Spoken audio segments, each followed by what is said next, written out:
Hey everybody. So here is our season ahead reading for the collective, and I'll be using these Alchemy cards designed by Kim Krans. These are, of course, as the name suggests, designed around the teaching and the framework of alchemy. And what is alchemy? Alchemy is a really ancient form of transformational magic in some ways, science in others, and the blending between the two, ultimately. The blending between the known and the unknown. The journey that we have to take to get from what are known as the base metals, the raw structure of a thing, which is represented by this metallic form, from this place to what is considered to be a state of noble being, a state of the noble gases in terms of alchemy. But noble meaning a refined state, not necessarily in terms of having to appear to be a certain way, but the refinement process happens by encountering all these different stages that we meet through challenge, through opportunity, through crisis, through whatever it is that life brings our way, and the way that we respond to those things. So we are the alchemist, we are the laboratory, we are also the things that happen to us in a certain way. And these things are not separate, but within the framework of alchemy, the laboratory can be considered to be our life experience. And the processes that we go through are those things that can happen to us. They are those things that begin to enact change on the original material, taking it from one state of being to another. So, without further ado, let's get into our reading. And these cards are very interesting because they have a hexagonal shape. And particularly for our reading today, we are going to form our spread using these angles and these shapes. So here we go, a few adjustments to include the cards as they show up. So, as we said, these hexagonal cards, you'll see, will fit quite nicely into the shape of our rose. And today, the spread we'll be working with is called the rose that gives the bees honey. And metaphorically, of course, or this is an analogy for all those things that are going on in life, in daily life, that can nourish us, that can provide us with what we need, and can also guide us on our path. Let's take a moment and drop into our bodies.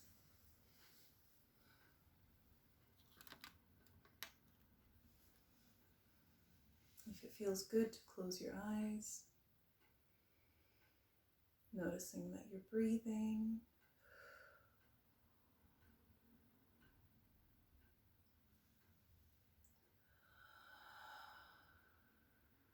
Letting a breath out through the mouth, if that feels good for you. Dropping down to your seat, where your body meets ground.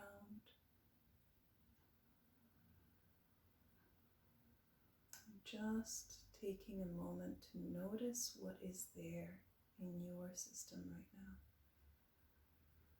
No need to change or fix or shift anything.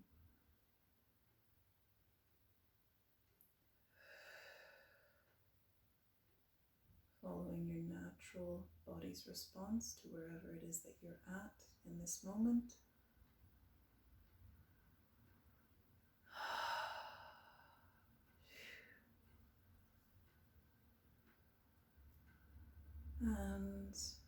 get into it.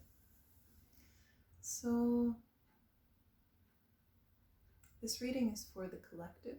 It is for whoever it is who will come into contact with this video, who will be receiving whatever needs to be received. Of course, if there's something that does not resonate with you, let it go. So this reading for the collective for the season of autumn. It's on our doorstep, this cycle in its own right, as well as being a part of the greater cycle of our planet, of the earth as a being.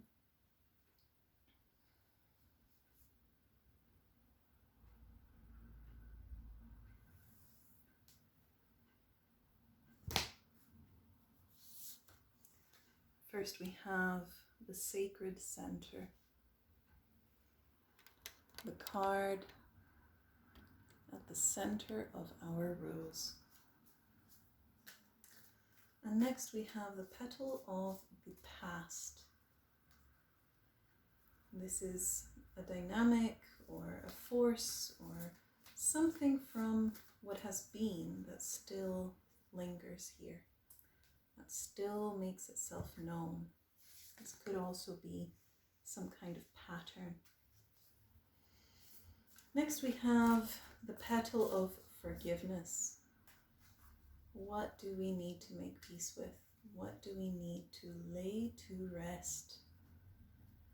Forgiveness being a fast route, a fast channel to that place of letting go.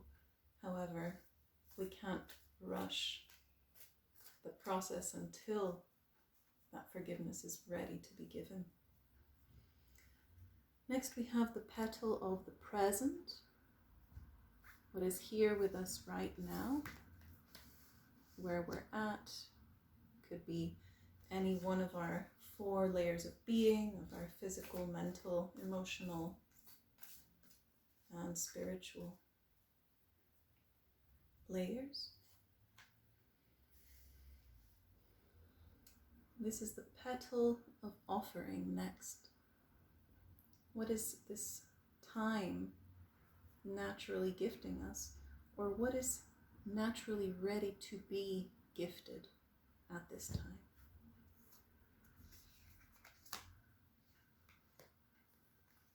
The word service can come up around this. The word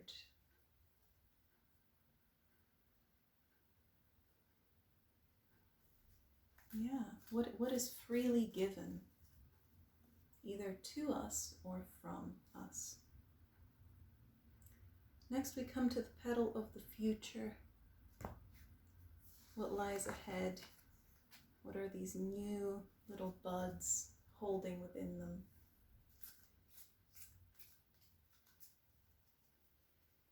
And lastly, we have my personal favorite, the petal of nourishment.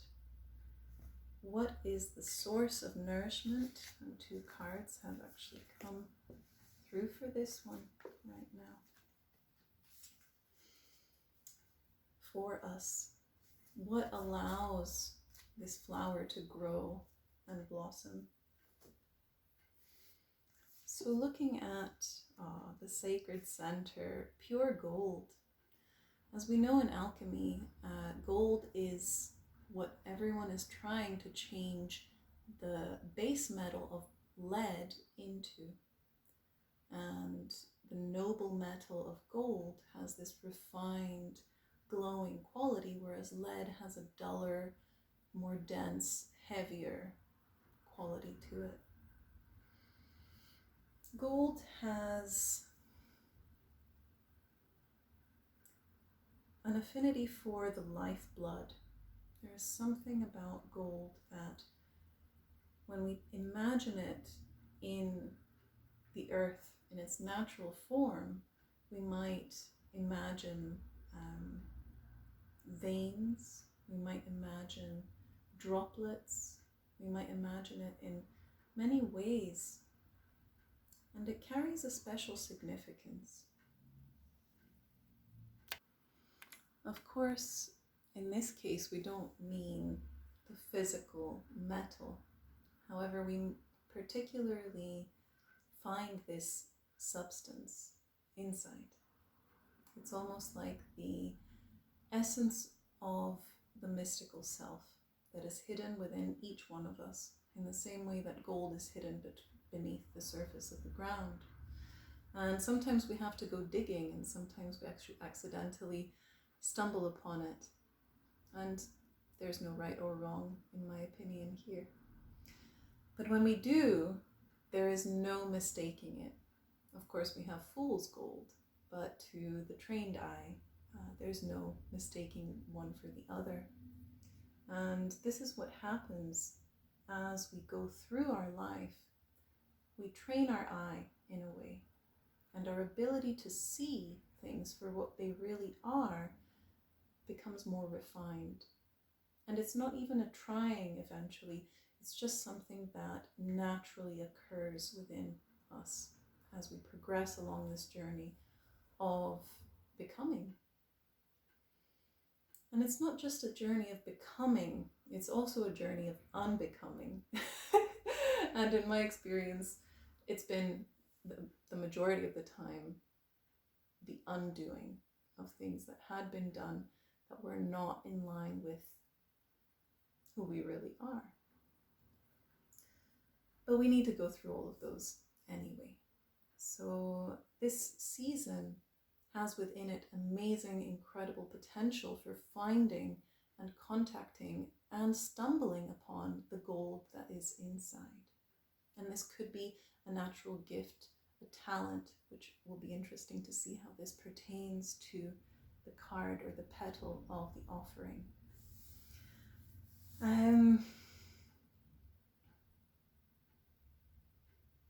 Of course, gold also has an affinity for the sun as this warm, bright light that emanates and sustains life.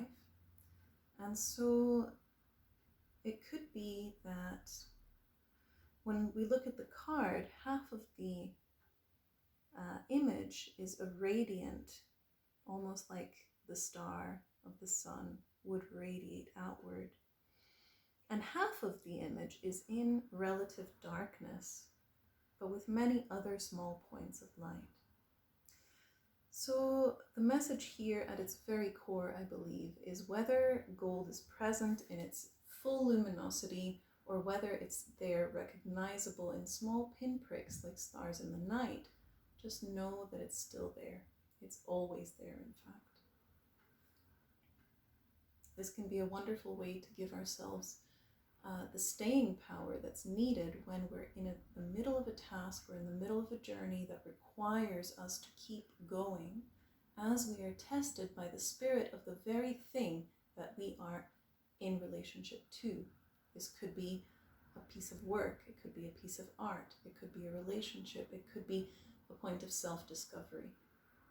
So staying the course is often something that will reward us in and of itself. So let's have a look at the petal of the past. And the petal of the past is Margarita Preciosa, the new pearl.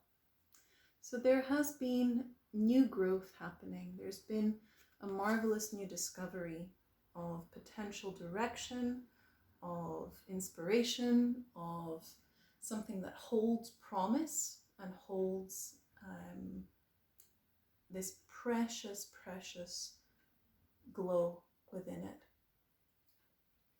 However, the beginning stages of that have already been and gone. And now we're in a different stage of this development.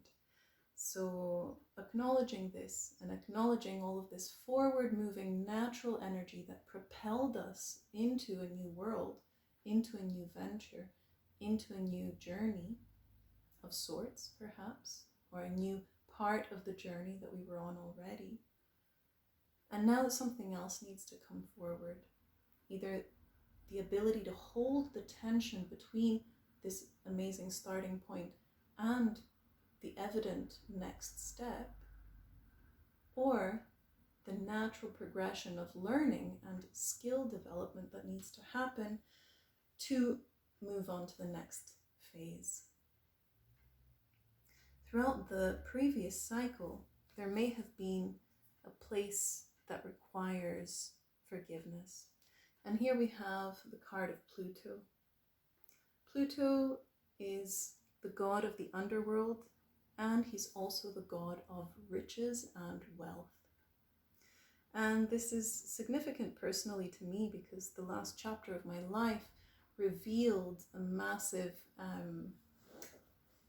gap in my own field. It revealed a massive space and place where I wasn't fully aware of my own energy. I wasn't fully in relationship with myself there. And other things were influencing the way that I was, particularly around the energy of money. So where is it around perhaps things to do with the subject of death, the subject of letting go? Is there maybe a relationship that's come to an end that needs to be forgiven, or that we need to forgive ourselves for something that happened? Is there perhaps any words that we need to speak out loud to ourselves in terms of a loved one's passing, that we didn't have a chance to speak to them? Is there perhaps an exiled part of ourselves that we have sent to the underworld to get rid of, or to keep ourselves safe from, or to keep that aspect safe, that we need to address with forgiveness in mind?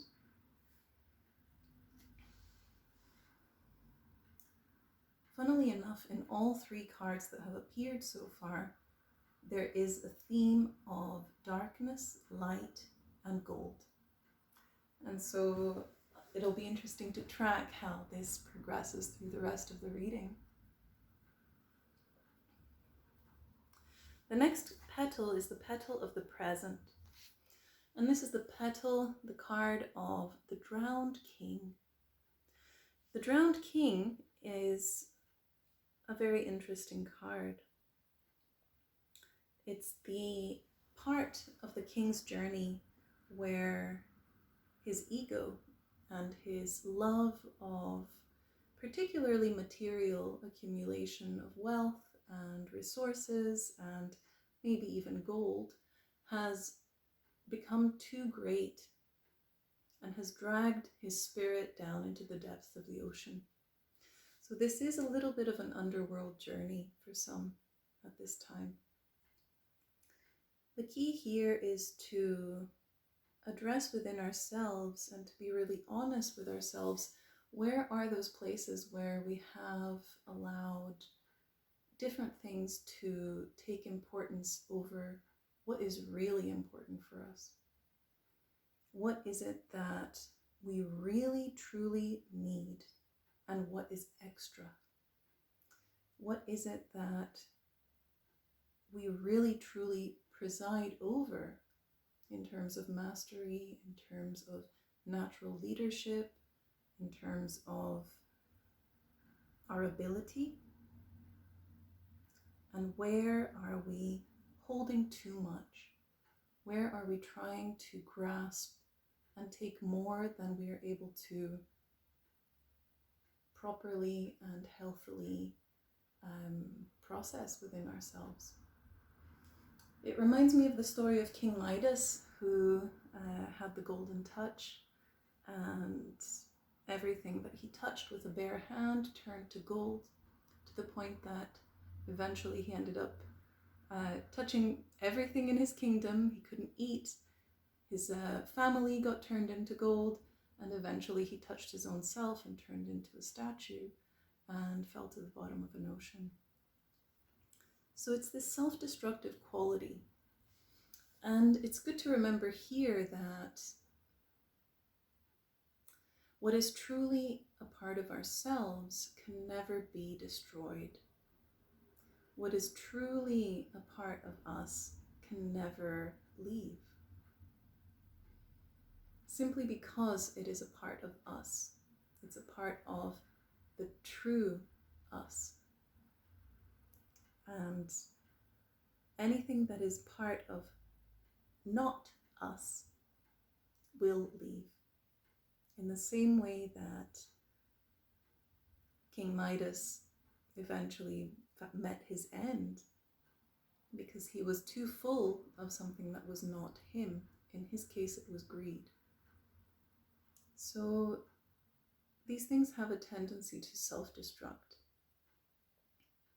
And the mechanics behind how all of this works is a topic for a different video.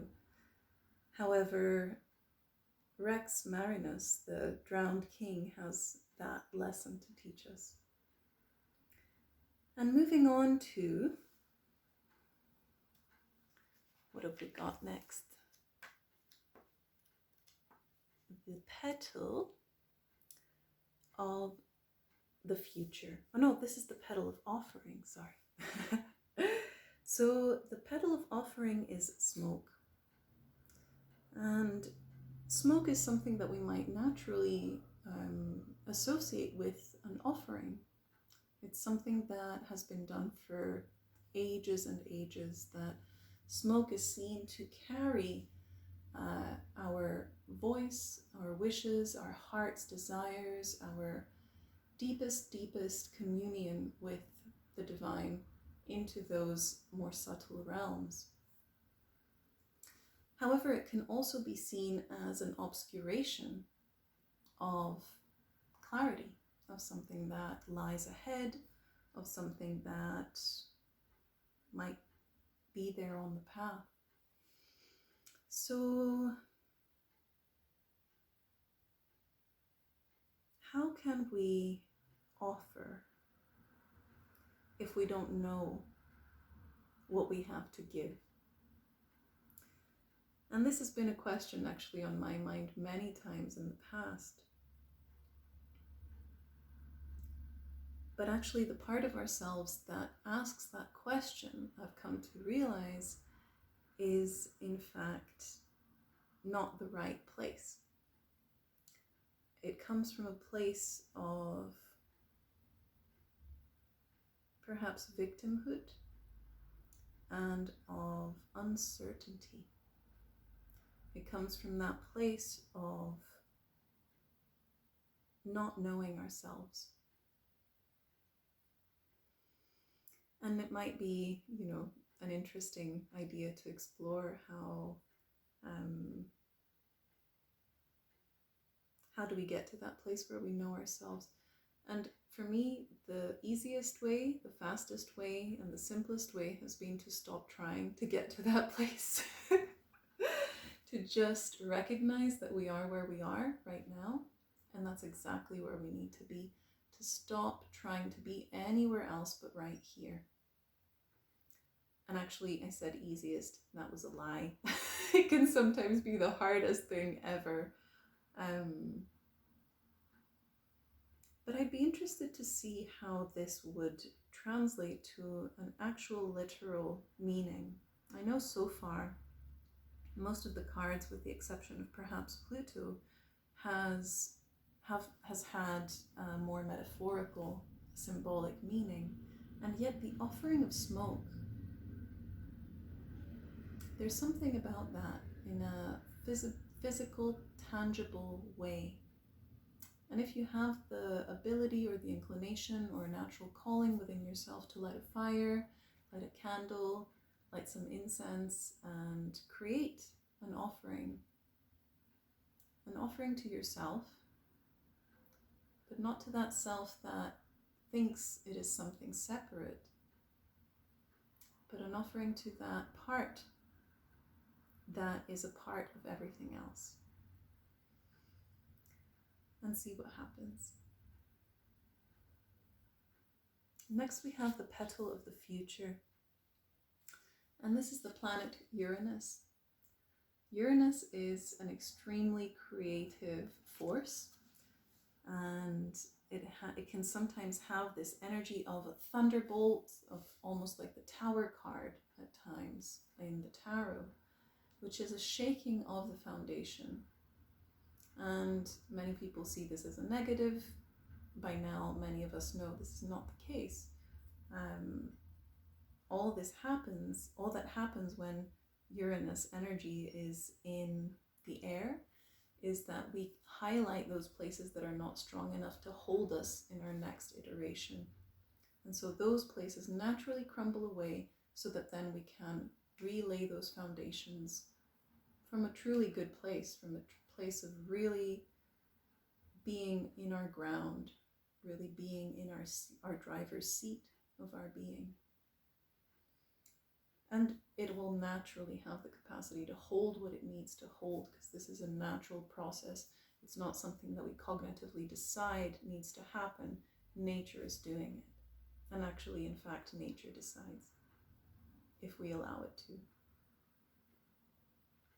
So the future holds a lot of creative potential through this cracking open, this potential cracking open. And this may or may not be,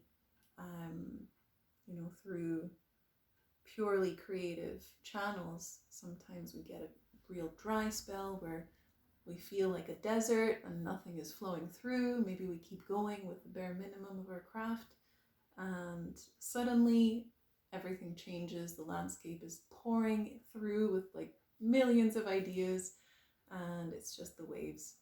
It's just the waves that go up and down, in and out, and just like the tides, we need to be okay with that.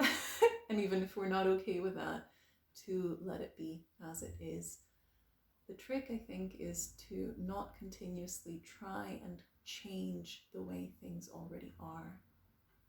Of course, if there's a natural whole body movement to get out of an unhealthy situation, or we recognize there's something in our life that is just not working, yeah, we can dive into that.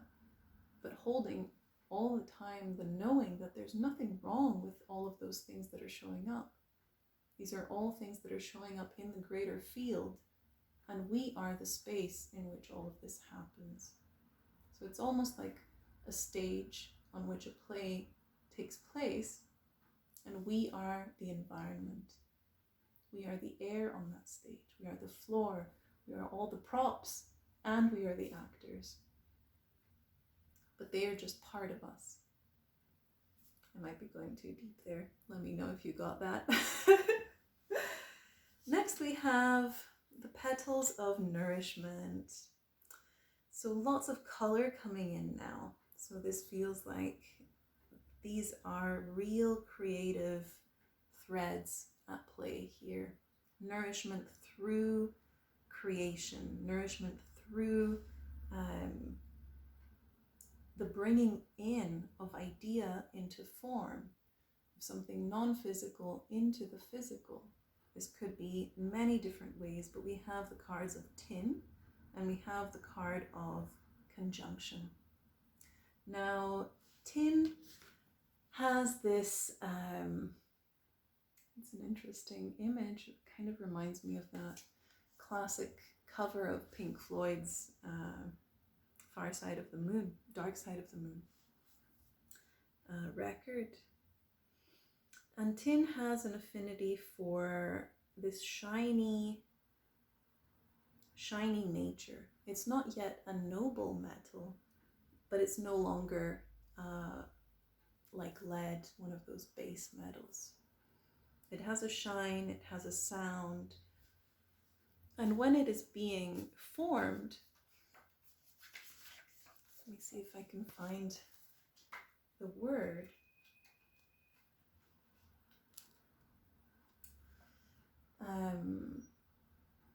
It creates like a cry. It's called the tin cry.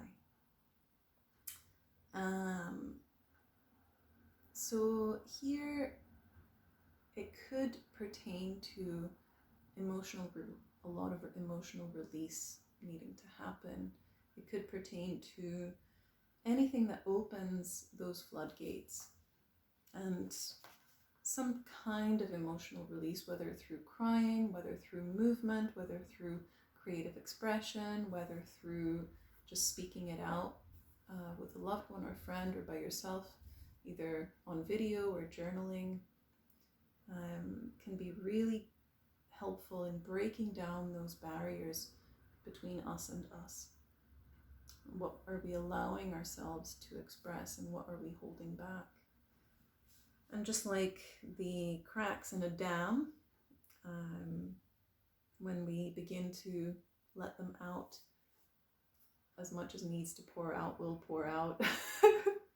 So we can trust in that. And conjunction is a beautiful, beautiful card. It's the coming together of two opposites. It's the meeting point, the conjunction, it's almost erotic the way that it happens. And in this card, it's beautifully drawn as an infinity symbol.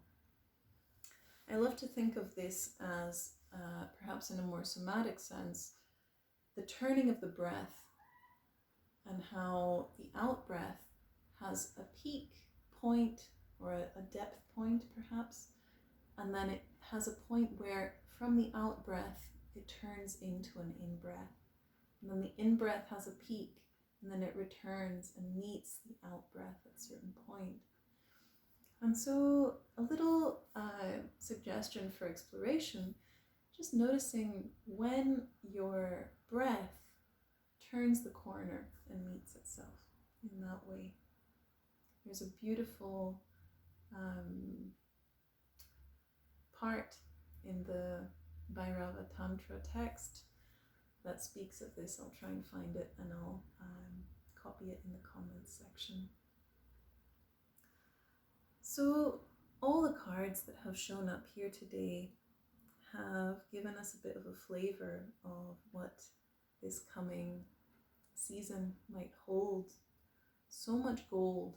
There's so much gold at the center. There's almost this unshakable core.